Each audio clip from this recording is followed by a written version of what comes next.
Assalamualaikum warahmatullahi wabarakatuh. Kami dari kelompok 2 yang beranggotakan 6 orang, yaitu Ira Putri Rahayu, Nabila Nurhusna, Lubnatun Najma, Julaiha, Anita Trisdiawati, dan Muhammad Siraj. Di sini kami akan memaparkan hasil perhitungan regresi linier berganda dengan judul Pengaruh tabungan wadiah dan deposito terhadap pembiayaan mudharabah pada BCA Syariah. Di sini kami akan menggunakan 3 variabel, yaitu variabel pertama tabungan wadiah, variabel kedua deposito, dan variabel ketiga yaitu pembiayaan mudharabah. Ketiga variabel ini kami mengambil dari data laporan keuangan BCA Syariah dari tahun 2020 hingga 2022. Berikut data yang kami ambil. Di sini kami menggunakan sampel laporan bulanan, yaitu pada bulan Januari 2020 dapat dilihat tabungan wadiah sebesar 223,333, deposito sebesar 4,153,573, dan mudharabahnya sebesar 464,814, yaitu dalam jutaan rupiah. Selanjutnya, mencari nilai B0, B1, dan B2. Di sini, kami menggunakan metode inverse matrix yang di mana nilai B0-nya itu 835303,4193, B1-nya 0,385900745, B2-nya min 0,105683032.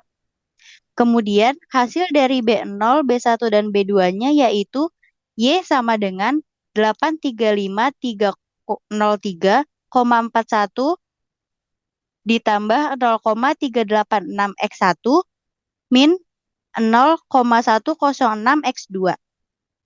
Selanjutnya, menjelaskan tentang R dan R kuadrat.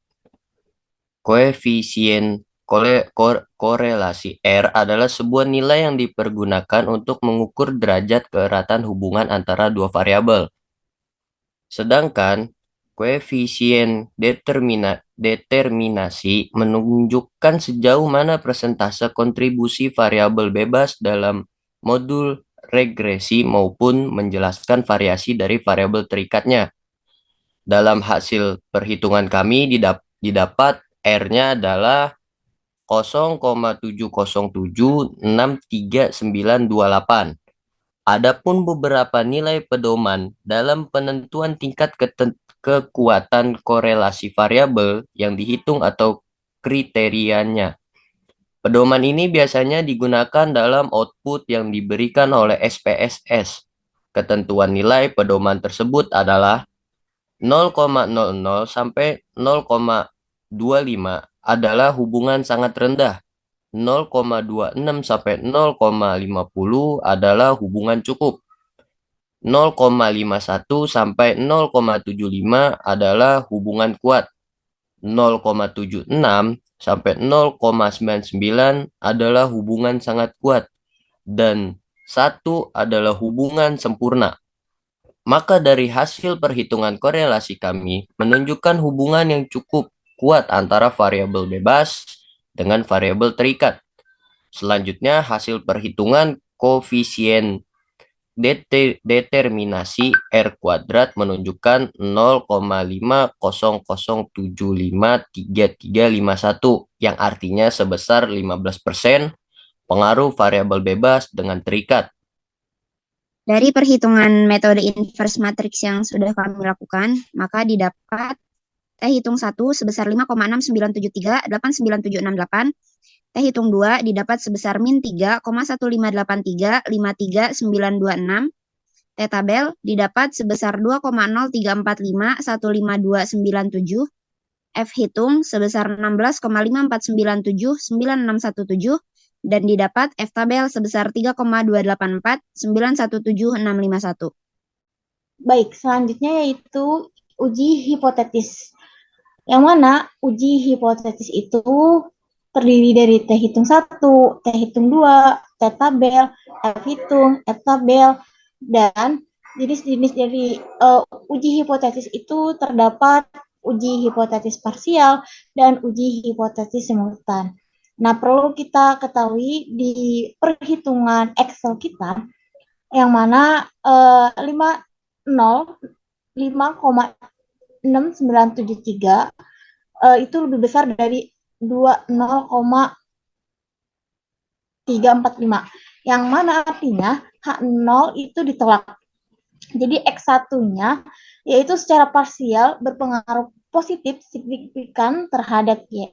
Nah, kemudian di H0 di X2-nya atau di yang kita bisa lihat di layar Excel ini itu senilai min 3,1583 itu lebih kecil dari min 2,0345. Nah, ini yang artinya X2 ini secara parsial ini berpengaruh positif signifikan terhadap Y. Selanjutnya, dari hitungan simultan ini kita bisa lihat di hitungan Excel kita 16,5497 itu lebih besar dari 3,2849. Itu H0-nya ditolak, yang artinya X1 dan X2-nya itu secara simultan berpengaruh signifikan terhadap Y. Nah, bisa kita lihat di dalam layar dari perhitungan Excel kita. Selanjutnya, dari hasil Excel yang sudah kami hitung, untuk mengetahui hasil perhitungan Excel ini valid atau tidak, akan kami bandingkan dengan hasil Excel ini dengan aplikasi SPSS.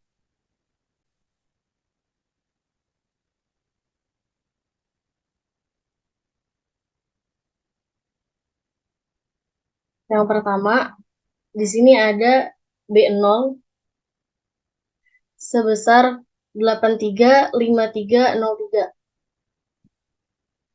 Yang di SPSS juga sama hasilnya 835303. Terus B1 sebesar 0,385, di SPSS juga sama 0,386. Terus ada B2 hasilnya min 0,105, di SPSS juga min 0,106.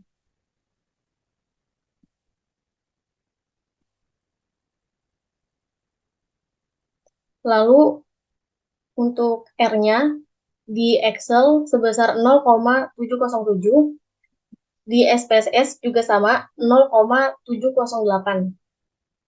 Terus ada R square di SPSS 0,501, di Excel-nya juga sama hasilnya 0,500. Terus ada adjust R square di Excel-nya 0,470, di SPSS hasilnya sama 0,470.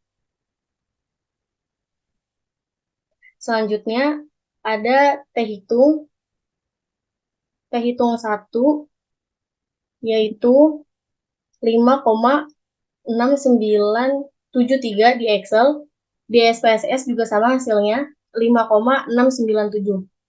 Terus T hitung 2 min 3,158, di SPSS juga sama min 3,158.